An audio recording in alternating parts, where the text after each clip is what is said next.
WhiskyJason here, whiskey from the viewpoint of an American over here in Germany, often reviewing rare and exotic whiskeys.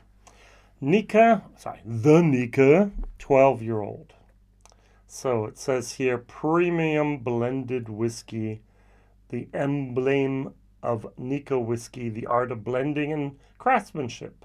12 years of age, 43%, which I thought was interesting. Whiskybase number, at least this bottle, 57604. It's been on the market since 2014, so 10 years. This is one of the bottles from Nikka that have been on the market the longest with an age statement. So we basically, since 2017, 18, maybe even started 2016, depends on where you're at, the age statement started disappearing. Now, Nikka kept the 12 the longest, and I'm happy about that. I paid 89 euros for this, basically an auction with the postage, including the fees for the auction, winning bid, and all that. At the moment, I see this online, 120 euros. Now, I did a bottle share with this. Everything's gone. That's fine. What I'm going to share it with is the Nikka whiskey, single malt Miyagikyo, and this has 45% ABV, which I thought was very interesting, 43. The blue box is often Yoichi, so this is Yoichi, this is Miyagikyo, and this is actually from their column stills that they have at Miyagikyo is the grain that is produced there. Up until the year 1999, Nikka actually had a grain plant called Nishinomiya. My Japanese is so bad. And since then, they've been distilling on coffee stills at Miyagikyo. So now, let me just pour this, thinking and pouring. This is, single malts are not actually the backbone, the history of Japanese whiskey. It's only basically that they've done that last 20 some years that they've actually released single malt onto the market. Before then, it was, it was 1984. It's 40 years ago. My mistake. They had 60, 50 years of just blending. And I was just confronted today with statistics here of from the spirits business, their brand champions 2024. It's all talking about 2023.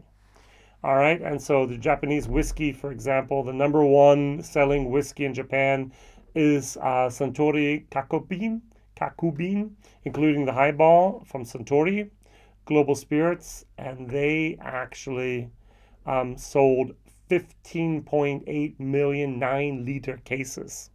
So take 12 bottles, 750 milliliters, times that then by 15.8 million. And then you know how many bottles that they make. The second most sold Japanese whiskey is Black Nikka with 3.3 million.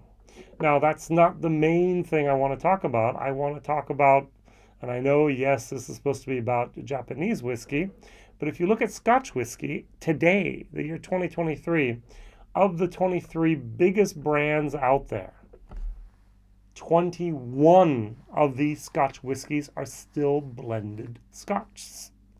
Only 2 make it in the top 23. Glenlivet, which is losing ground, and Glenfiddich, which is increasing. Thank you very much. So Glenfiddich from William Grant & Sons.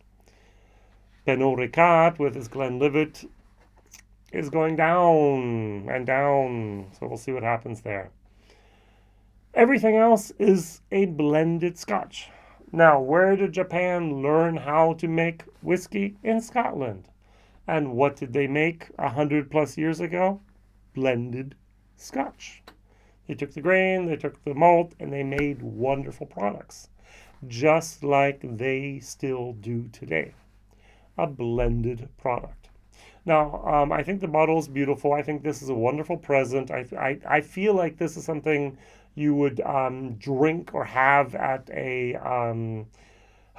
let's say, 1985 office party. Um, it just kind of looks like something that would go back then. A little bit retro here. And even on the nose, it's very, very sweet. There's a lot of honey. This is a perfectly balanced whiskey. There's so little peat, I don't even recognize it. And I'm extremely sensitive to smoke and peat here. Just perfectly balanced. Reminds me of a Hibiki Harmony. Much more expensive now than they were just a few years ago. Other people said this is on par with the Chivas Regal 18. This is a Scottish blend. So I've read that this has 70% malt, 30% grain. I don't know. There's no information online officially from the company that supports that theory. Over here, I have more of the yeasty, a little bit more of the barley esters, and a little bit more of a depth and complexity. I tend to like the Nikka 12 more. Now, does that mean I'm fairly simple in my tastes? Maybe. If I were to introduce someone to Japanese whiskey, I would not pull out my Yoichi. I would not pull out my Miyagikyo. I would pull out a standard Nikka Black, Nikka 12. It's much more approachable. The 43% perfectly balanced. Everything here just screams balance. It's almost a little slick. So I don't what do they put on the thing here? They say sleek instead of slick. I'm sorry. It's even sleek. Let's try this. My question of the day. What Japanese whiskey, it can be a blend, it can be a single malt, it can be a grain, with an age statement, can you today in 2024 buy under 100 euros, 100 pounds? I'm going to go for $120. What age-stated Japanese whiskey can you buy under $100? Now, I'm interested to see what you're going to find. I know there's a Dewar's 8-year-old with a Japanese cask finish, but it's not Japanese whiskey. So that's cheap as dirt almost. Cheers.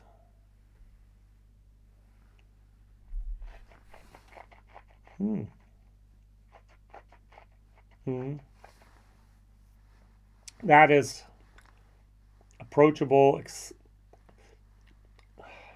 honey, wood, totally balanced. That is what Japanese whiskey should be. That is what I know Japanese whiskey to be like, and I thoroughly enjoy it. Now, is there artificial coloring in here? Probably. It doesn't say so on the box, but I would guess.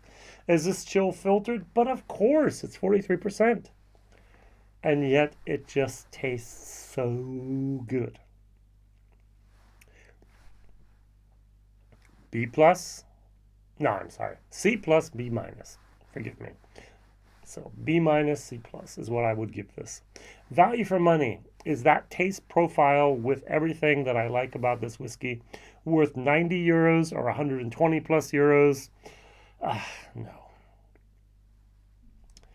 That's a D plus in my book. Now, there are not many age-stated whiskeys out there. I just had, for a couple of months, a Yoichi 10-year-old. Ooh, now I have a Nikka 12-year-old. I wanted to do more Japanese whiskey this year, and look at here. I found some bottles to do that with, and I'm very, very pleased and surprised. Pleasantly surprised about this. Now, the Miyagikyo,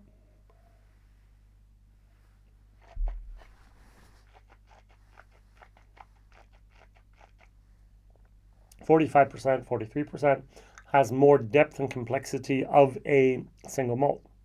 The grain smooth things out here. This has a little bit more of a yeast ester moment. Has a longer citrus peel zest moment. And the wood is a little bit more evident. Even though this was 12 years of age, this has more of a woody moment. Now, the notes in the back of this are just amazing every single time. Yeah. So it says here, firm, lively, malted barley is at the heart of the palate, coated in herbaceous, licorice, spiced ginger, cinnamon, and chocolate tones. There's more. Over here it says here, both lively and serene. Dark chocolate provides the backbone of mouth-watering bitterness. I don't get the bitterness here at all. So on one end, the malted barley extends to earthy notes, while on the other, fresh fruits, apples, prunes, mirabelles, and green gage plums, pears, and reminiscent of a plentiful harvest. I mean, the tasting notes, well done, people. Would I go out and buy a new bottle of this? Probably not. If I were invited to someone's 40th, 50th, 60th birthday and I knew they loved even a 30th or a 20th birthday, for all I care, 21st in America, and they love Japanese whiskey, and I had the opportunity to buy another bottle of this for 80 some euros, I would go, here, try this. I'm sure you haven't seen it. If it has to be a little bit cheaper, I would go over here. If they really are a peat person, I'd go here. There's so many choices we could have out there. Chichibu is doing great things, and other companies in Japan as well. So write it down in the chat. What would you recommend? Age stated Japanese whiskey, under 100 pounds, 100 euros, $120. What would be your tip? So thank you very much for watching, liking, subscribing, and I will see you here back hopefully real soon. Bye-bye.